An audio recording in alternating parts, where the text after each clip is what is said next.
Numsa, meanwhile, will hit the streets against new labour laws today that will come into effect in May. It says the proposed amendments will make it impossible for workers to go on strike.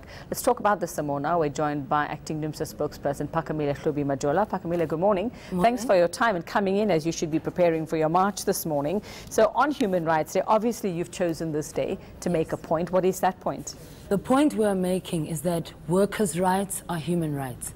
What we are seeing is that this government, but not just this government, together with business, has been attacking workers in all sectors. Workers are under attack in agriculture, they're under attack even in media houses, where decisions are made to restructure and retrench workers without consultation.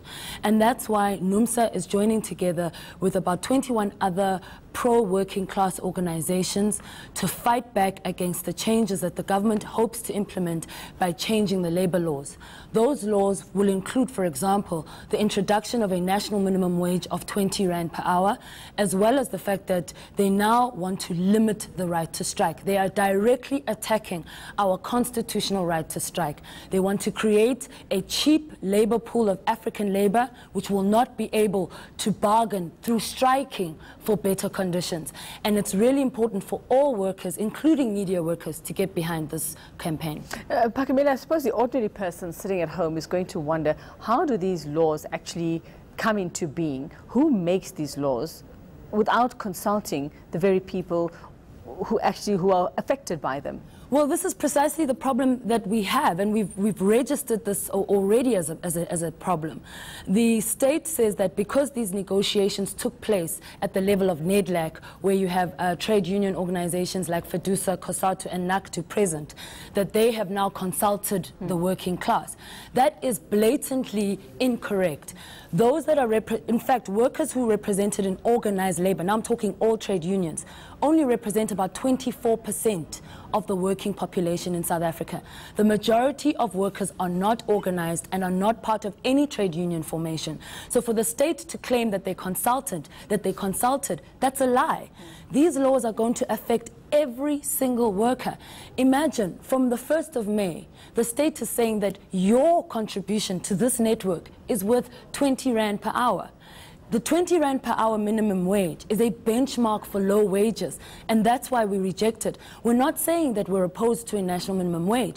What we want is a living wage which will allow all workers to be able to live a life of dignity and be able to raise their families. So you're marching to the department this morning. What is in your memorandum? What are you asking? We are demanding that they scrap the new labor laws. We are saying that they are attacking our constitutional right to strike, and we are not going to accept it. So our demand is that whatever laws they want to implement as of the 1st of May, we reject it. They must scrap it. We will not allow them to destroy our May Day celebrations by imposing backward legislation which are going to attack our most fundamental human right, which workers fought and died for during apartheid. So what happens if you don't get that? Are you giving them a deadline? What is your plan to take this further? Our strategy is it's a rolling mass action that's going to take place, kicking off from today with our mass march to the Gauteng legislature and, of course, to the Department of Labor.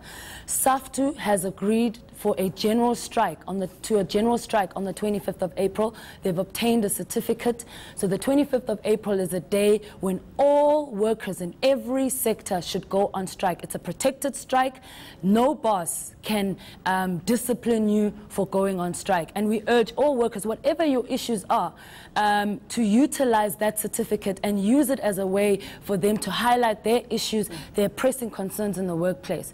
We will fight on that front, on the streets. But we've also launched, and we're planning to launch a legal strategy to fight against this, because the proposal to limit the right to strike is actually a limitation. They are attacking our constitutional right to strike, and we believe that from a legal perspective, we definitely have a leg to stand on to fight against them. Well, it seems to me that you also have another battle that you might need to fight on the sidelines of this, Phakamile. I mean, looking at the unions, which you've termed sellout trade unions, like COSATU, FEDUSA and NACTU, that actually agreed to what happened to the proposals at NEDLAC as well.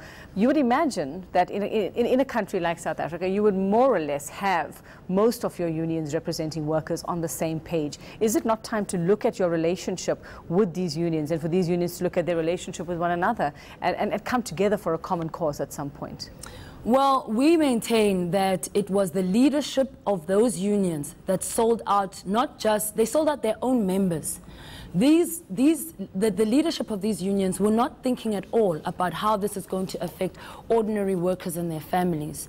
They're not the ones who are going to earn 20 Rand per hour, so they don't care about how this is going to affect their members. And that's why we're calling on all workers, even workers who are affiliated to COSATU and FEDUSA and NACTU, to see what these legislations are and what they really mean.